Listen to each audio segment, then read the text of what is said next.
Hi everyone and welcome back to the ScrapbookPal channel.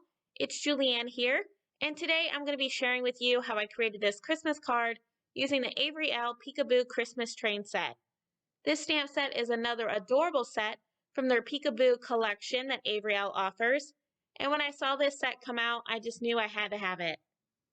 I'm going to be starting out my card today by first stamping pretty much each of those images that are included in the Christmas Train stamp set. And I'm going to be stamping each of those onto a sheet of expressive blending cardstock using some Memento Tuxedo black ink. Once I have all of those stamped out, I'm then going to start working on my Copic coloring. Now for all of my coloring, you're going to notice that I am using a lot of green on my images. At this point, I knew I wanted my background to be red, which I will be showing you later on how I created that background. So while I'm coloring, I am going to be using a lot of green for all of those images because I really wanted to make sure that my coloring really stood out from my background. So as I'm coloring, I will make sure to have all of my marker caps off to the side of the screen if you're interested in any of the colors that I'm using today. And I'm just going to put on some music and I'll be right back.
For my background, I'm going to be doing some ink blending, and for that I'm going to be using some Distress inks.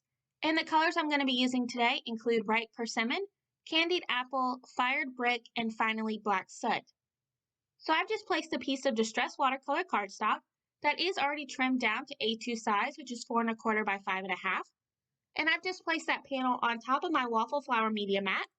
And using some of my blender brushes, I'm going to start out ink blending my lightest color, which is going to be that Ripe Persimmon. And I'm going to be focusing that color in the center of my panel. Once I have enough of that color, I'm then going to be coming in with Candied Apple. And I'm going to be adding that around that Ripe Persimmon, as well as extending that color towards the edges of my panel. I'll then come in with some Fired Brick, and I'll be adding that color around each of those edges, all the way around my background panel. And then finally, I will be coming in with my darkest color, which is going to be that Black Soot. And again, I'm just going to be adding that color to each one of those edges, and that's going to really darken those edges and really deepen and darken my color. Next, in order to get a seamless blend between all of those colors, I'll come back in with Fired Brick, blending that Black Soot out. And then finally, I'll come back in with that Candied Apple, and I'll blend the entire background panel together. So once I finish with all of my ink blending, I'm then going to be placing my panel inside of my splat box, and I'm going to be adding some splatter over my entire background panel using some Perfect Pearls in the color Gold. So I've just added a little bit of those Perfect Pearls directly down to my work surface along with some water, and using a paintbrush, I've just mixed those two together, and using that same paintbrush, I'm just going to splatter those Perfect Pearls throughout my background. Once I feel as though I have enough splatter, I'll just place my background panel off to the side to dry, and I'm going to start working on the rest of my card. So off camera, I ran each of those images that I colored in earlier through my die cutting machine using their coordinating dies. And I also used the Avery Elle Wonky Frames die, and I ran that through my machine as well using some white cardstock. Now I'm going to start out by adding some liquid adhesive behind my ink blended background panel, and I'm going to be adhering that directly down to my A2 size card base. Once I have that all adhered, I'm then going to play around with the placement of where I want those wonky frames to be on my card. And once I have a pretty good idea of where I'm going to want to position them, I'm then going to add those train images onto that frame. And once I know where I want those to be, I'm then just going to place some washi tape over both of those images as well as that frame in order to hold them into place temporarily. So that way I can flip that frame over, and that's going to allow me to add some foam adhesive to the areas that I need it to be added to on both of those images.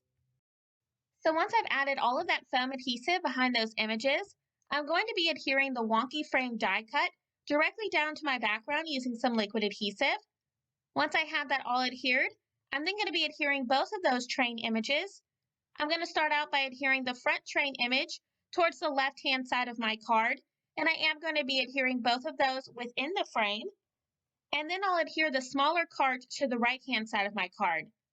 Once I have that card all adhered, I'll just gently remove that washi tape that was temporarily adhering all of those smaller images together, which included the tree, the bag, and those presents. So now the only thing left that I have to adhere is that cute little reindeer who is driving the train. I'll add some additional foam adhesive behind his body, but I'll just be using liquid adhesive behind his antlers since those will be directly over the train, which already has foam adhesive. Once I have him all adhered, you can't forget his cute little feet, and I'll just be adhering those down directly over that door in front of him, and it'll just make it look as though his hands are just hanging out that window area. Now, I definitely didn't leave a lot of room for a sentiment, so you could definitely just put your sentiment on the inside of your card if you decide to recreate this, but I'm just going to be stamping that Merry Christmas sentiment that's a part of this stamp set onto my background using some VersaFine ink. And once I have that all stamped out, I'm then just going to be finishing off my card by scattering a few gold confetti mixed sequins throughout my background. And once I have all of those adhered, that's going to complete my Christmas train card using the Avery Elle Peekaboo Christmas Train stamp set. I just love how adorable this card came out, and I hope that you do too.